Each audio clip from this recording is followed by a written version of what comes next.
Hello friends.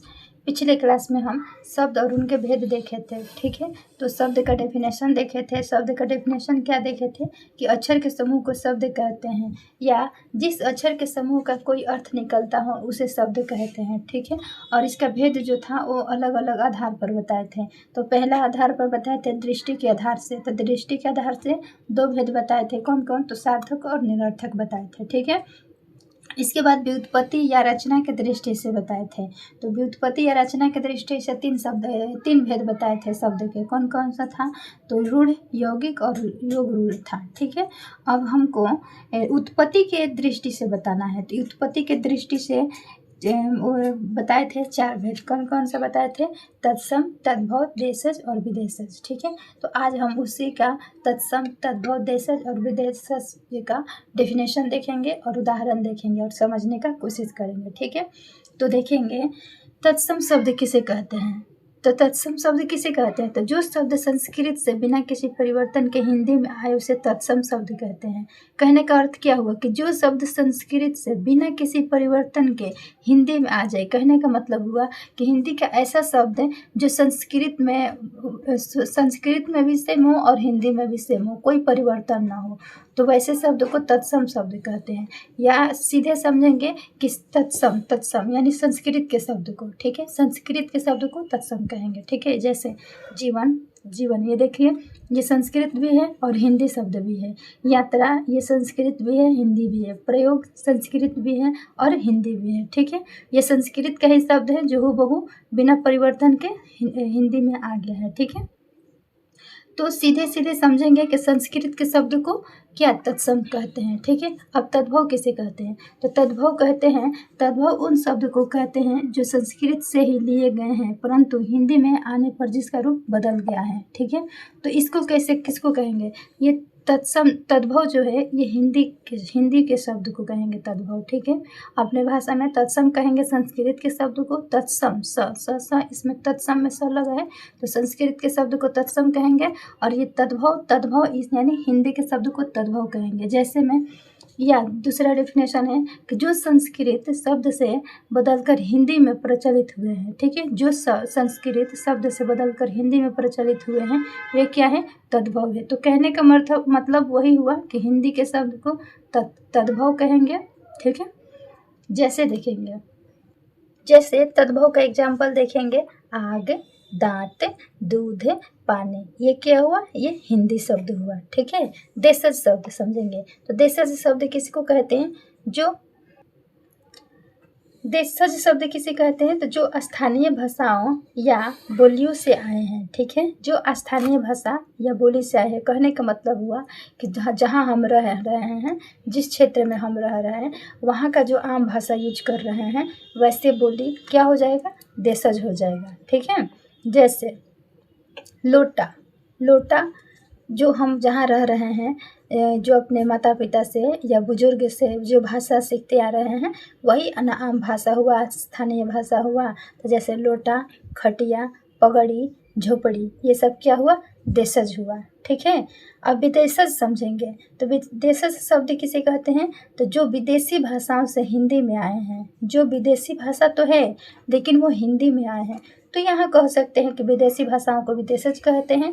देशज भाषा यानी अपने देसी भाषा को देशज कहेंगे, विदेशी भाषा को विदेशज कहेंगे। ठीक है, जैसे किताब, तो ये किताब क्या हुआ? देखने में तो हिंदी लग रहा है लेकिन ये क्या है? विदेशी भाषा है। ठीक है, किताब यानी ये अरबी भाषा है। स्कूल क्या है? अंग्रेजी भाषा है। ठीक है, कुर्सी जो है ये तुर्की भाषा है। देखने में तो ये हिंदी लग रहा है कि किताब, स्कूल, कुर्सी ये हिंदी लग रहा है, लेकिन ये वास्तव में हिंदी शब्द नहीं है, ये किसी न किसी प्रकार से विदेशी शब्द है। ठीक है, विदेशी भाषा है। तो किताब अरबी, स्कूल अंग्रेजी, कुर्सी तुर्की। ठीक है, ट्रिक क्या समझेंगे? ट्रिक समझेंगे तत्, तद, देश, विदेश। ठीक है, तद यानी तत्, ये तत् का हुआ? तत्सम हुआ। ये तत्सम, तत् यानी तत्सम, तद यानी तद्भव, देश यानी देशज, विदेश यानी विदेशज। ये चारों शब्द जब याद रखेंगे ना तो ये चारों भेद याद आ जाएगा, तत्सम, तद्भव, देशज और विदेशज।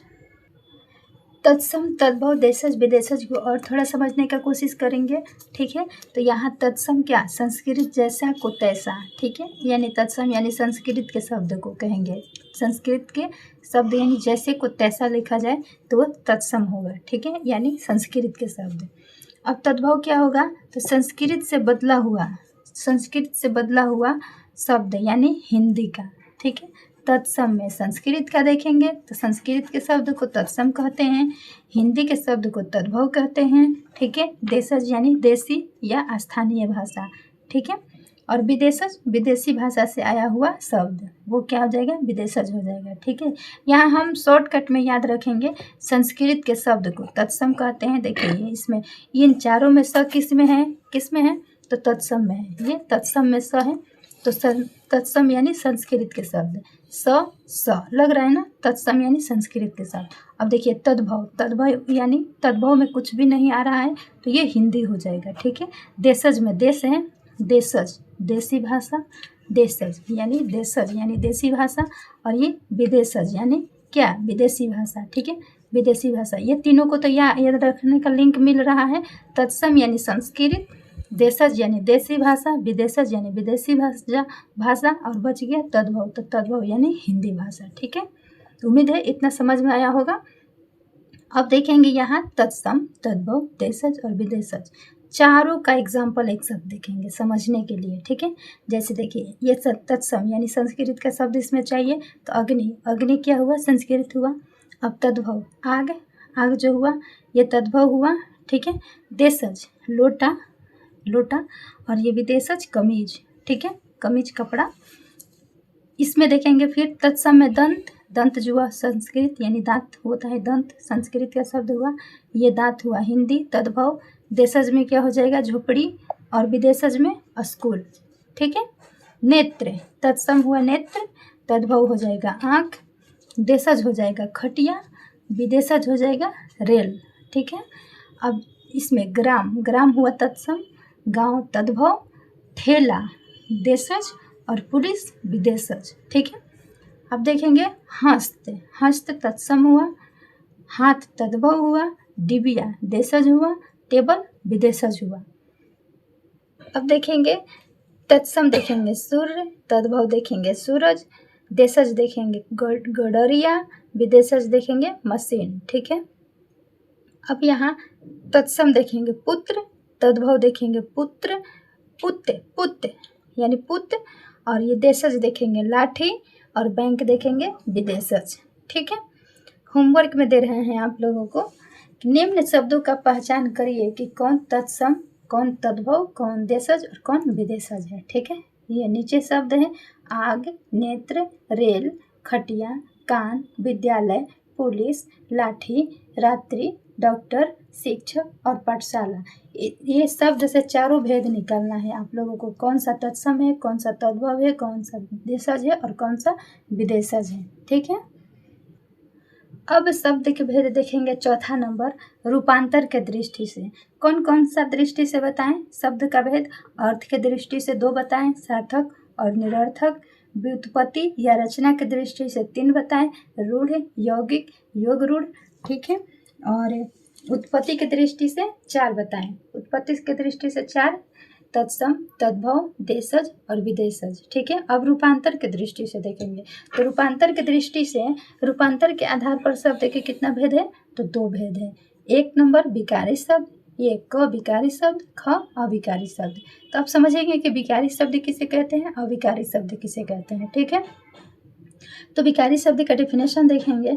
विकारी उस शब्द को कहते हैं जिसका रूप लिंग, वचन, कारक, प्रत्यय और क्रिया प्रत्यय के अनुसार बदलता है। संज्ञा, सर्वनाम, विशेषण तथा क्रिया विकारी शब्द है, ठीक है। कहने का अर्थ हुआ कि विकारी उस शब्द को कहते हैं, विकारी उस शब्द को कहते हैं जिसका रूप लिंग, वचन, कारक, प्रत्यय और क्रिया प्रत्यय के अनुसार बदलता रहता है, ठीक है। रूप, लिंग और वचन तीनों क्या होता है, चेंज हो जाता है। अब जैसे ये संज्ञा, सर्वनाम, विशेषण, क्रिया विशेषण, ये सब जो है का, तो इसमें कौन सा विकारी शब्द होगा, तो जैसे देखेंगे संज्ञा का शब्द जितना आएगा वो विकारी होगा, ठीक है।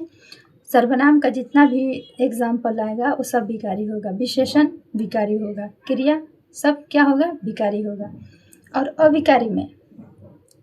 अविकारी में समझेंगे कि अविकारी शब्द उसे कहते हैं जिसका रूप लिंग, वचन, कारक प्रत्यय और क्रिया प्रत्यय के अनुसार नहीं बदलता है, अर्थात सदा एक सा ही रहता है। ठीक है, जैसे